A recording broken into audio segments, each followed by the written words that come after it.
அன்பு பெரியவர்களே, அருமை தாய்மார்களே, உற்றாரே, உறவினரே, சொந்தங்களே, பந்தங்களே, பிள்ளைகளுக்காக வரன் தேடிக்கொண்டு பெற்று இருக்கும் பெற்றோர்களே, திருமண அமைப்பாளர்களே, திருமண மைய நிர்வாகிகளே, உங்கள் அனைவருக்கும் சேலம் மாவட்டம் ஆத்தூர் SRG கல்யாண மாலையின் யூடியூப் சேனல் மூலமாக முதலில் 2025 ஆண்டின் புத்தாண்டு நல்வாழ்த்துக்களை அனைவருக்கும் எங்கள் நிறுவனத்தின் சார்பாக முதலில் வணக்கங்களை தெரிவித்துக் கொள்கிறோம். நடக்கவிருக்கும் பிறக்க போகும் 2025 புத்தாண்டு எப்படி இருக்கும், யாராருக்கு நன்மை செய்யும், யாராருக்கு எந்தெந்த கிரகங்கள், எந்தெந்த ராசிகள் எந்த நற்பலனை தரும் என்பதற்காக எங்கள் நிறுவனத்தின் சார்பாக ஒரு கலந்துரையாடலும், இந்த நிகழ்ச்சியிலே எந்த ராசி குபேரனாக போகிறது, கோடீஸ்வரனாக போகிறது என்பதை பற்றி ஒரு நிகழ்ச்சிகள். இந்த நிகழ்ச்சியை எங்களோடு பகிர்ந்து கொள்ள எங்கள் SRG கல்யாண மாலையின் மேலாளர் திருமதி தமிழரசி அவர்கள் நம்ம அரங்கத்திற்கு வந்திருக்கிறாங்க. அவர்களை வருக வருக என்று வரவேற்கிறோம்.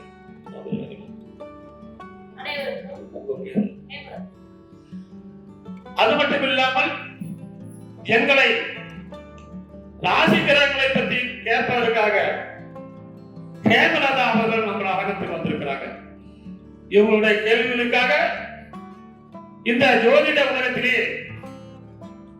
அனைத்து கிரக நிலைகளையும் சுருக்கமாக சொல்வதற்காக இந்த நிகழ்ச்சிக்கு நாங்கள் ஏற்பாடு செய்திருக்கிறோம். இதை நீங்கள் யாரும் தவறாமல் முறையாக பாருங்கள்.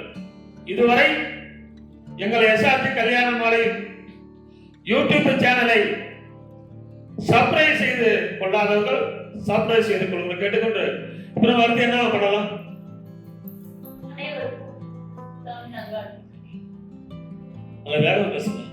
அனைவருக்கும் புத்தாண்டு நல்வாழ்த்துக்கள். SRG கல்யாண மாலை மூலமாக நாங்க உங்களை பார்க்கறதுல ரொம்ப சந்தோஷம். இந்த 25 நம்ம எல்லாருக்குமே எப்படி இருக்கும் அப்படின்னு சொல்லிட்டு ஐயா சொல்லுவார்.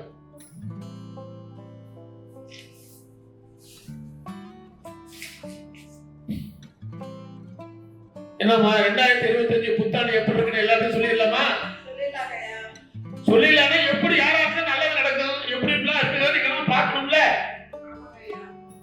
இப்போ 2025 இந்த 2025 ராசியிலே முக்கியமான ராசி சிம்ம ராசி. இந்த சிம்ம ராசி சனிப்பிடியிலே இருந்து இன்னைக்கு சூரியன் பார்வையிலே வந்திருக்கிறார். இன்னும் 2 ஆண்டுகளுக்கு சிம்ம ராசிக்காரர்கள் கோடீஸ்வரர்கள் ஆவதற்கு உண்மை. ஏன்னா சனிப்பிடியிலிருந்து தப்பி இன்னைக்கு சனி போகும்போது கொடுத்துட்டு போவார், அதே மாதிரி கொடுத்துட்டு இன்னைக்கு சூரியன் பார்வை வந்துட்டார்.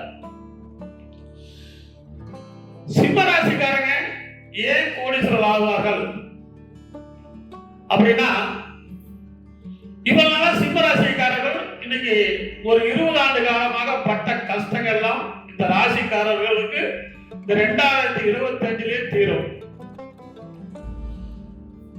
இது எப்படி தெரியுமா? இதுல முக்கியமான நட்சத்திரம் மக நட்சத்திரம்.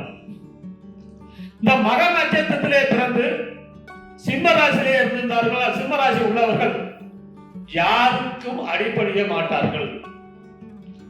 யாருக்கும் அடிபணிய மாட்டார்கள். கற்பழிக்காம இந்த சிம்மராசிக்காரர்கள் எப்படி இருப்பாங்க? யாருக்கும் அடிபணிய மாட்டாங்க. அது ஏன்னா இன்னைக்கு ஒரு கடையிலேயே பணியில் செய்கிறார். அவர் வந்து பார்த்தா தான் தான் முதன்மையா இருக்கணும், இங்க வேலை செய்ய அப்படின்னு ஒரு எண்ணம் அவர் மனசுக்குள்ள இருக்கும். இவ்வளவு நாளா அந்த எண்ணங்கள்லாம் நிறைவேறி இருக்காது. இனி அந்த எண்ணங்கள் முதல்ல நீங்கும். இப்போ ஒரு கூட்டத்துக்கு போறாரு, அந்த கூட்டத்திலே அவரை தான் முதன்மையா பேசணும் அவருக்கு எண்ணம் இருக்கும். அது அவருக்கு நிறைவேறும். நிறைய பேர் தொழில் செஞ்சுட்டு இருப்பாங்க, இன்னைக்கு 20 ஆண்டு காலமா நஷ்டத்தில் இருக்கும். அந்த நஷ்டத்தில் இருந்த மக நட்சத்திரத்திலே பிறந்து சிம்ம ராசி உள்ளவர்கள் இனி லட்சாதிபதி மட்டுமல்ல கோடீஸ்வரர்களும் ஆவார்கள். எப்படி கோடீஸ்வரங்க எப்படி ஆகுவாங்க? அந்த தொழில் செய்யறவங்க இவ்வளவு நாளா எவ்வளவு தொழில் செஞ்சாலும் வரவுக்கும் செலவுக்கும் சரியா போச்சு, தொழில நஷ்டமாவே இருந்துட்டு இருப்பாங்க. அவங்க இனிமே வந்து அவங்க செய்யும் தொழில் தொட்டதெல்லாம் தொடங்கும். இன்னும் 2 ஆண்டுக்கு சிம்ம ராசிக்காரங்க ஒண்ணுமே பண்ண முடியாது. சிம்ம ராசி உங்க வீட்டுக்காரரு இவ்வளவு நல்லா கஷ்டத்துல இருந்தாரு, இனி கூலி வேலைக்கு போனா கூட தினை வேலை கிடைக்கும். எப்படி? அதே மாதிரி தொழில் செய்யறவங்களுக்கு தொழில நல்ல லாப முன்னேற்றம் இருக்கும். நல்ல தொழில் முன்னேற்றம் மட்டும் இல்லாம புதிய தொழில் தொடங்குவதற்கு அருமையான வாய்ப்பு. வேற என்னென்னலாம் இருக்கு ஐயா சிம்ம ராசிக்கு? சிம்ம ராசியை பொறுத்தவரைக்கும் நிறைய பேர் பார்த்தீங்கன்னா சிம்ம ராசி உள்ளவங்க 35 வயசு, 30 வயசு, 40 வயசு, 45 வயசு ஆகி கூட அவங்களுக்கு எல்லாம் வந்து திருமணம் நடக்காம இருக்கும். அவங்க ஏன்னா அவங்களுக்கு இப்ப ராகு திசை நடந்திருக்கும், இல்லைன்னா கேது திசை நடந்து கொண்டிருக்கும். இப்படி அதையெல்லாம் முறியடித்து இந்த சிம்ம ராசிக்காரங்களுக்கு இனி திருமணம் கண்டிப்பா நடக்கும். திருமண தடைகள் நீங்கும். திருமணம் நடக்காதவர்களுக்கு திருமணம் நடக்கும். அதே மாதிரி பெண்களும் சரி ஆண்களும் சரி திருமண வயதில் உள்ளவங்கலாம் விரைவில் திருமணம் நடக்கும். இது ஜோதிட ரீதியாக நடக்கக்கூடிய ஒரு விசேஷம். அதாவது பாத்தீங்கன்னா மக நட்சத்திரத்துல பிறந்தவங்களுக்கு சிம்ம ராசி பார்வை, சிம்ம ராசி சூரியனை பார்ப்பது நம்ம அறியுது ஒரு 30 ஆண்டுக்கு பிற்பாடு. இப்ப மக நட்சத்திரத்திலே பிறந்தவர்கள் சனி பிடியிலிருந்து வந்து நீங்க சூரியன் பார்வையிலேயே அமர்ந்திருக்கிறார். அப்ப அவங்க வந்து செய்யும் தொழில் எல்லாம் வெற்றி பெறும். அதற்காக நான் சிம்ம ராசியில பிறந்திருக்கிறேன், மக நட்சத்திரம் சிம்ம ராசியில இருக்கு எனக்கு இருக்குது, மக நட்சத்திரம் பிறந்திருக்கிறேன், வேலை செய்யாத வீட்டுல உட்காந்தீங்கன்னா உனக்கு ஒண்ணுமே நடக்காது. நீ எந்த வேலைக்கு போனாலும் அந்த வேலை சக்சஸ் ஆகும். எந்த தொழில் செஞ்சாலும் அது நல்லதா நடக்கும். இந்த சிம்ம ராசிக்காரர் 2025ல 22 வருஷத்துக்கு சிம்ம ராசியில இது உள்ளவங்களாம் மக நட்சத்திரத்துல பிறந்தவங்களும் வேலை தேடி போனாலும் வேலை கிடைக்கும், தொழில் செஞ்சா நல்லா இருக்கும், தொழில் நஷ்டமா இருக்கிறதெல்லாம் தீரும். அக்கம் பக்கம் வீட்டுக்காரங்க 2 பேரும் சண்டை போட்டுட்டே இருப்பாங்க. சிவப்பு சண்டை, வாச உள்ள சண்டை, தண்ணி பைப்பு சண்டை, அவங்கெல்லாம் இனி இந்த சண்டையே வராது, சமாதானம் ஆயிடுவாங்க. ஏன்னா சிம்ம ராசிக்காரன் சூரியன் பார்வை இருக்கும்போது இவங்க முகத்தை பார்க்கும்போது அந்த பிரகாசமான ஒளி. சிம்ம ராசிக்காரங்க அப்படி கண்ணை முடிச்சு பார்த்தாக்கவே யாரை பார்த்தாலும் எவ்வளவு பெரிய ஒரு சண்டைக்காரன் வச்சுக்க, அந்த சண்டைக்காரன் வருவான், கடை கொடுத்துருப்பான், கேட்க வருவான். அவன் கூட இவரை பார்த்து இருக்குமா சண்டை போட்டுப்பான், இப்போவும் தயாரா கேட்பான். ஏன்னா கஷ்டத்துல இருக்கிறப்பா சரி கொண்ட கொடு, இல்ல ஒரு சீக்கிரம் பார்த்து கொடுப்பான். இவ்வளவு சண்டை போட்டவனா இப்ப சமாதானத்துக்கு வந்துருவான். அதுதான் சிம்ம ராசிக்கு ஒரு விசேஷம். அதுல நான் மக நட்சத்திரத்துல பிறந்துட்டேன், சிம்ம ராசி எனக்கு நீ வேலை செய்யாம இருந்தீங்கன்னா முன்னேற முடியாது.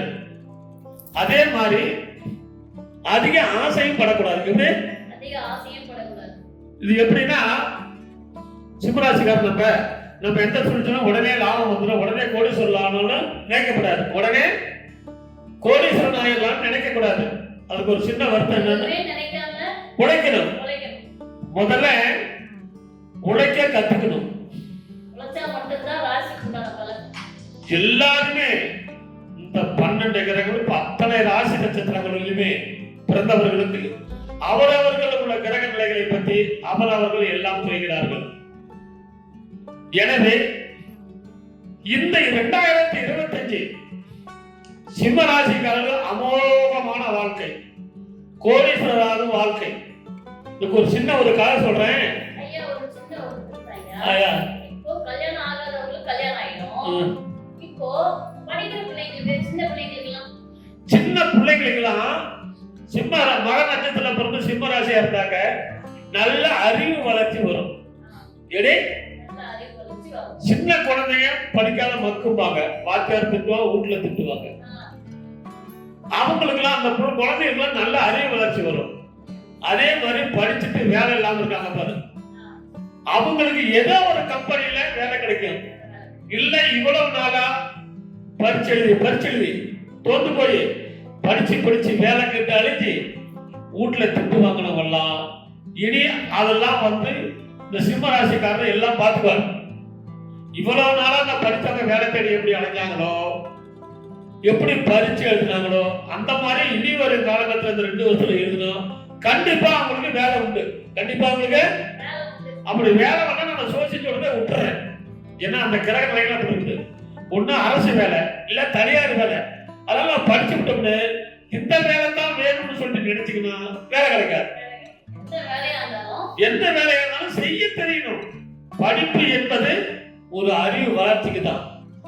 ஒரு நிறைய பேர் இந்த சிம்மராசி நான் கூட சொன்ன போறங்கிற நேசையை வச்சுக்கினா ஒரு நாட்டுக்கூட சிட்டியா இருக்கா சொல்றேன், கேளுங்க. கேட்கலாமா? இந்த கிராமத்துல பாத்தீங்கன்னா ரோட்ல இந்த விளைஞ்சு போன நெல்லு, கம்பு, சோளம் இதெல்லாம் ரோட்ல காய போட்டிருப்பாங்க.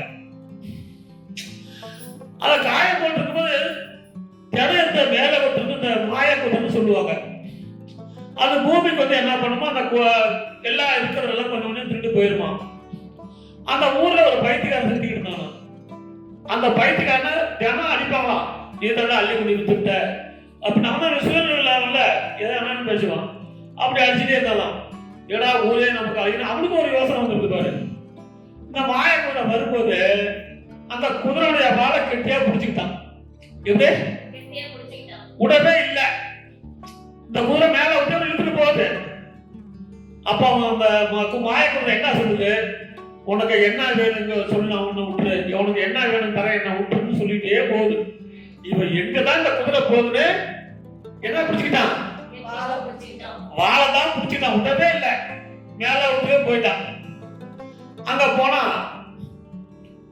பரமசிவம் பார்த்துட்டு போய், என்னங்க இந்த மாய குதிரை வந்து இந்த வந்து இந்த உடமாட்டுக்கிற இந்த வாழை இங்கே வந்து உனக்கு என்னப்பா வேணும்?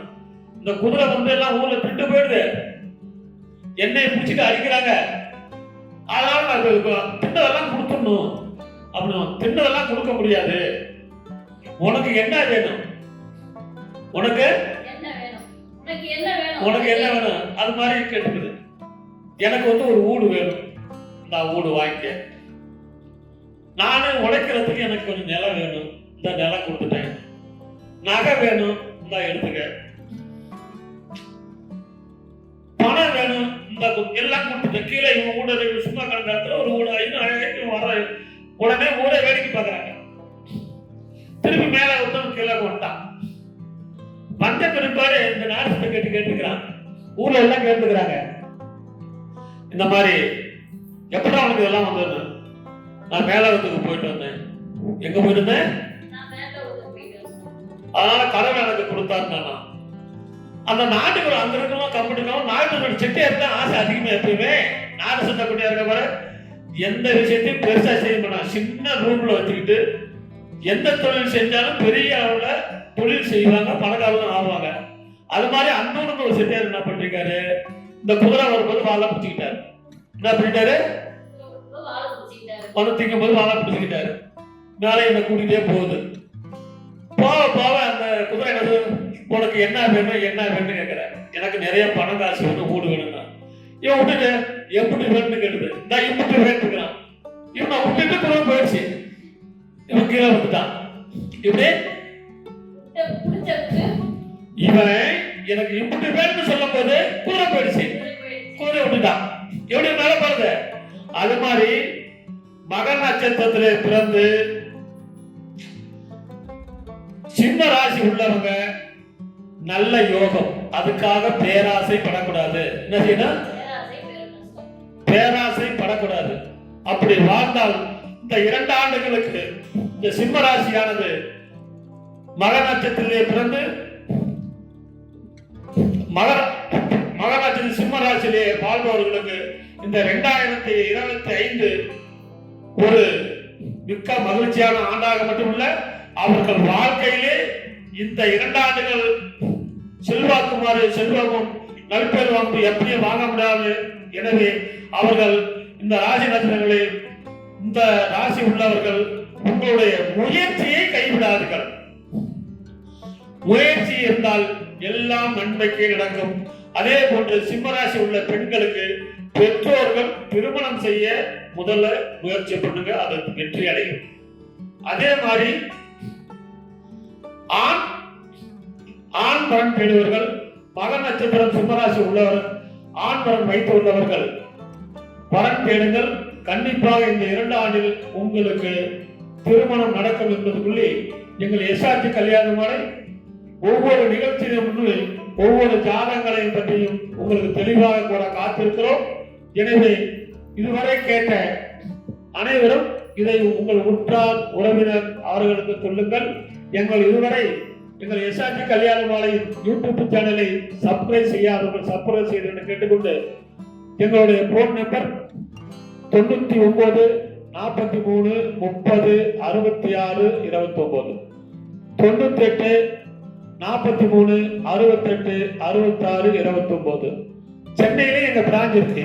அதோட நம்பர் 93 63 61 66 29. எனவே இந்த செய்தியை அனைவருக்கும் சொல்லுங்கள். வரன் தேடும் பெற்றோர்கள் இல்லத்திற்கு வரங்கள் ஜாதகங்களை பதிவு செய்யலாம் என்று கேட்டுக்கொண்டு இதுவரை கேட்ட அனைத்து நல்ல உள்ளங்களுக்கும் நன்றி நன்றி நன்றி.